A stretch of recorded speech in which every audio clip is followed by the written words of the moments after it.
You watch them lift the trophy, confetti falling, players crying, an entire nation frozen in disbelief at what their team just did.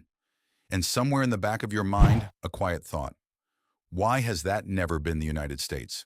It is not for lack of trying. It is not for lack of money. The United States spends more on youth sports infrastructure than almost any country on earth. It has the stadiums. It has the athletes. It has 340 million people to draw from. And yet, in the sport played by more human beings than any other, the United States has never reached a World Cup final. Not once. But 2026 is different. And by the end of this video, you will understand exactly why. To understand the present, you have to go back to the beginning. Soccer arrived in the United States in the late 1800s, carried over by European immigrants who played it in factory towns and port cities on the East Coast. For a brief moment, it looked like the sport might take root. The United States actually finished third at the very first World Cup in 1930, beating Belgium and Paraguay before losing to Argentina in the semifinals, third place. At the first World Cup ever played, then something went wrong. American football was already king. Baseball had the culture, basketball was rising, soccer got squeezed out of the mainstream and pushed to the margins, kept alive mostly in immigrant communities where it never quite disappeared. For decades, while Brazil was producing Pelé, and Germany was producing Beckenbauer, and Argentina was producing Maradona, the United States had almost no professional league to speak of. No pathway, no pipeline. The 1994 World Cup changed some of that. The United States hosted it, and the games drew massive crowds. Major League Soccer was born in 1996 as a direct result. Slowly, something started to shift. But slowly is the key word.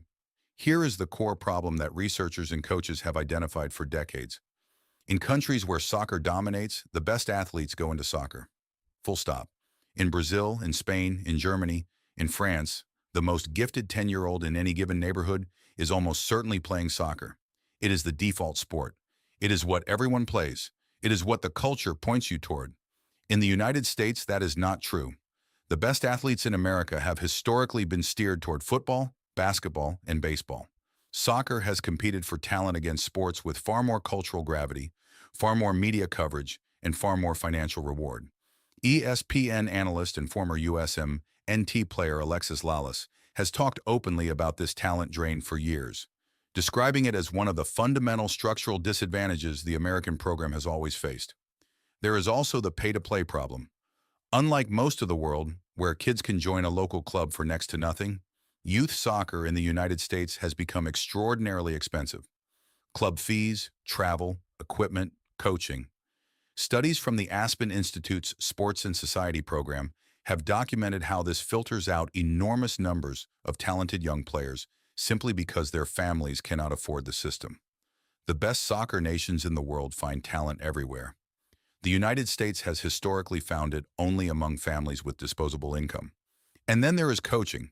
For much of American soccer's history, the coaching infrastructure simply was not there. The tactically sophisticated, technically demanding style that wins at the highest level requires coaches who understand it from the ground up. That knowledge base takes generations to build. Germany and Spain spent decades completely overhauling their youth development systems. The United States has been trying to catch up with systems that had a century head start. But here is what has changed, and it has changed fast. The generation of players representing the United States right now is genuinely different from any that came before. Christian Pulisic became a starter at Borussia Dortmund at 17. He was not a novelty. He was not someone who went to Europe and struggled. He earned it, he kept it, and he became a consistent contributor at the highest level of club football before his 20th birthday.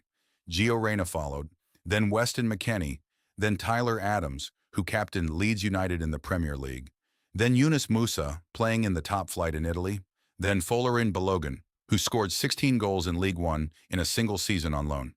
This is not a coincidence. This is a cohort, a group of players who were born at exactly the right moment, when MLS had established roots, when youth academies had begun producing real talent, and when European clubs started paying attention to American players in a way they never had before.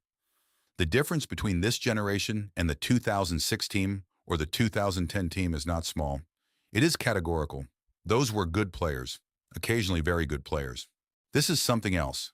These are players who compete at the highest club level in the world every single week, who are tested in Champions League football, who know what it feels like to lose to the best and come back and beat them.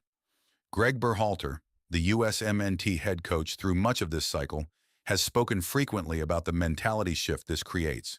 When your best players are winning trophies in Europe, when they are used to pressure and used to scrutiny, the international stage stops feeling like an overwhelming occasion and starts feeling like a familiar one. And then there is the host advantage.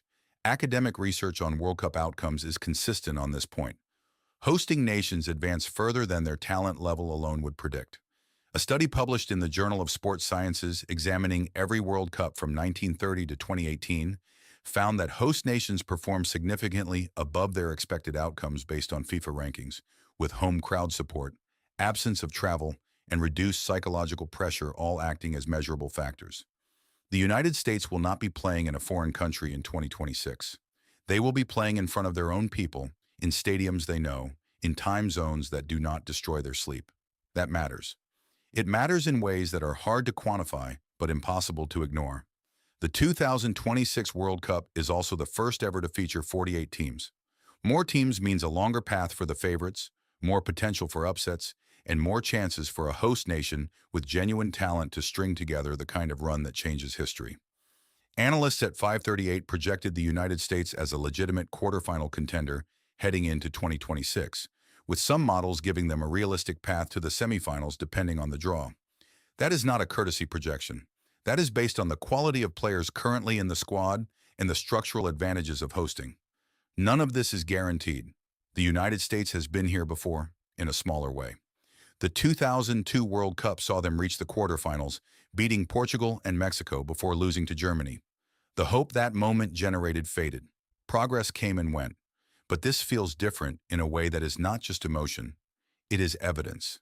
It is the accumulation of things that had to happen before a country of this size and wealth could finally translate its potential into results on the biggest stage in the world. The infrastructure had to be built. The coaching had to improve. The talent had to find a pathway into elite club football. The culture had to shift enough that soccer stopped being a second-tier sport and started becoming something people genuinely cared about winning. All of those things have been happening simultaneously, for the first time, in a generation that is playing the most important home tournament in American soccer history. You will watch the 2026 World Cup unfold in American cities, in New York, in Los Angeles, in Dallas, in Seattle, in front of crowds that have been waiting for this moment without quite knowing how long they have been waiting. And there will be a night, at some point in that tournament, when something happens that makes an entire nation hold its breath. The question is whether this time it holds long enough. You watch them lift the trophy all those years, confetti falling, someone else's players crying, but the United States has never been closer to writing a different ending than it is right now.